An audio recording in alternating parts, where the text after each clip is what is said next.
Hey guys, my name is Shirley and welcome to Learning with Purpose, where it's all about helping you achieve your educational goals.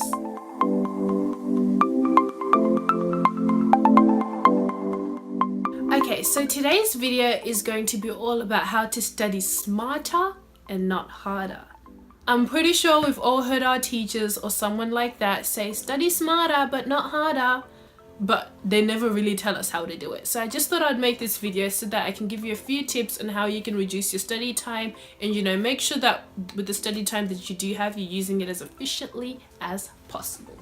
So tip number 1 on how to study smarter and not harder is test yourself, and not only that, test yourself regularly. So testing yourself is probably one of the best study strategies that you can use, because when you do practice exams or you go through the questions in your textbook, so you just test yourself, you're able to see what you do know and what you don't know. Let's say you do a practice paper, you're able to identify, oh, I did really well in my multiple choice section, but my essay section is not that great, so maybe I need to improve on my essay writing skills. You're also able to see, oh, I did really well in this section where it talks about, I don't know, the planet Earth, but I didn't do so well in the section where it talks about the planet Mars. So maybe you need to go study the planet Mars. So yeah, when you test yourself, you're able to see where your weaknesses are, and you also get into that,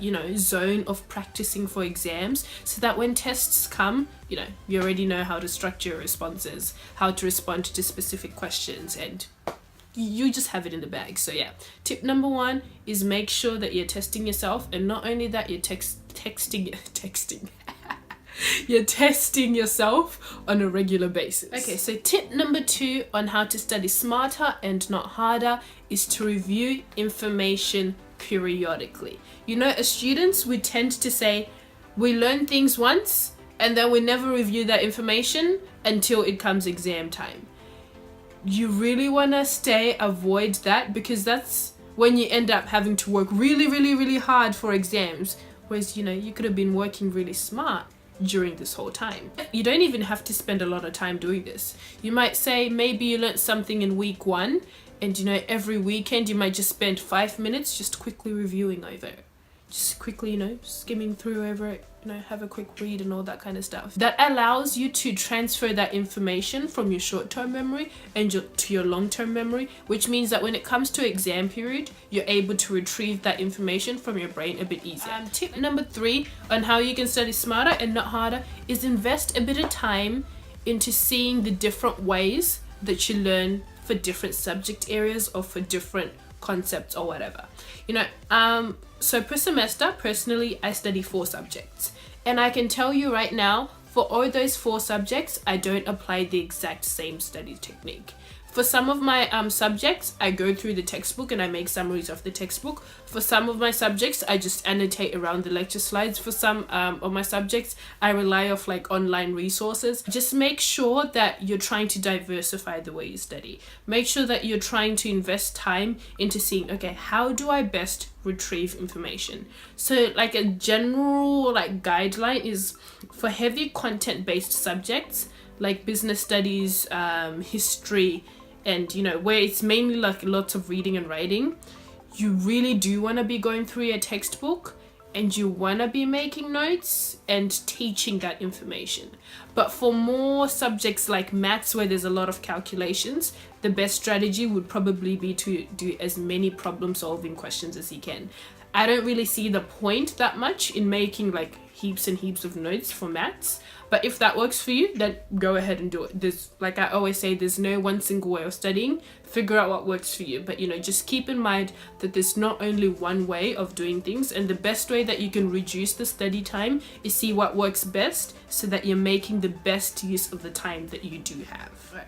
So tip number 4, it doesn't really apply so much to when you're actually studying, but when you're at school or when you're at uni or college or wherever you may be. So this would be to sit at the front of the class. Let me explain.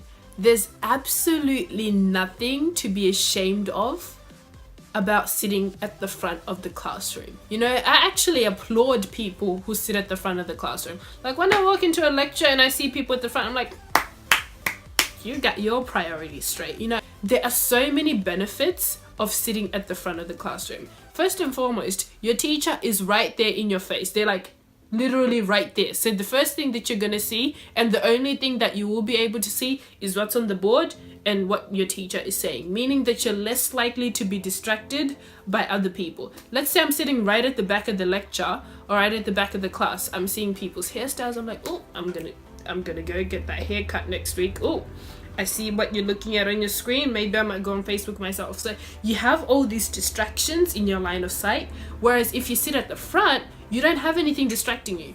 The thing that you can see is your teacher and whatever they're saying and whatever's on the board.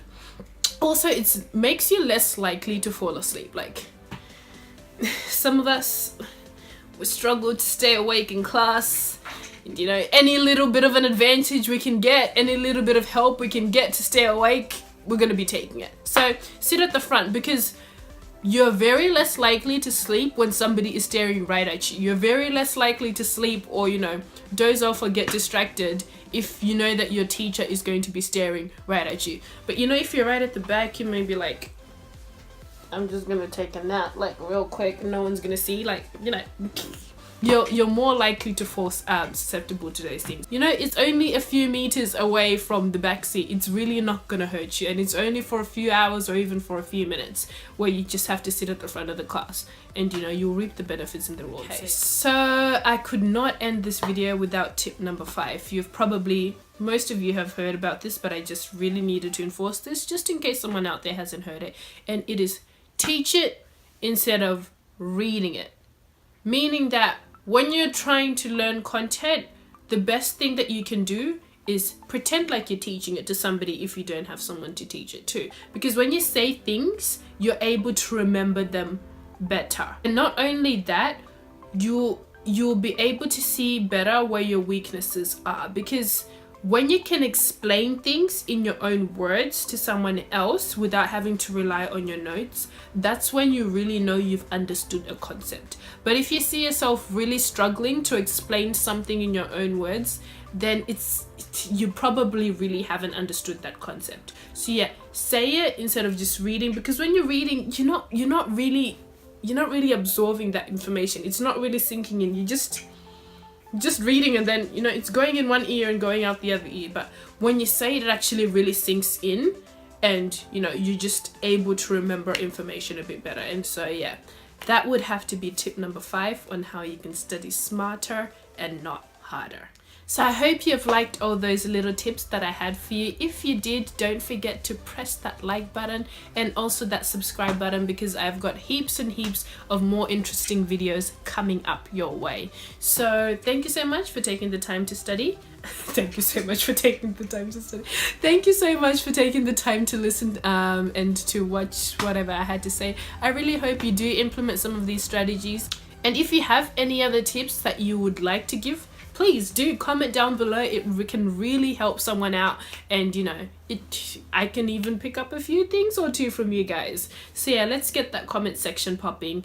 Thank you so much for watching, and with all that being said and done, dream big and hustle hard. I'll see you again soon. Bye.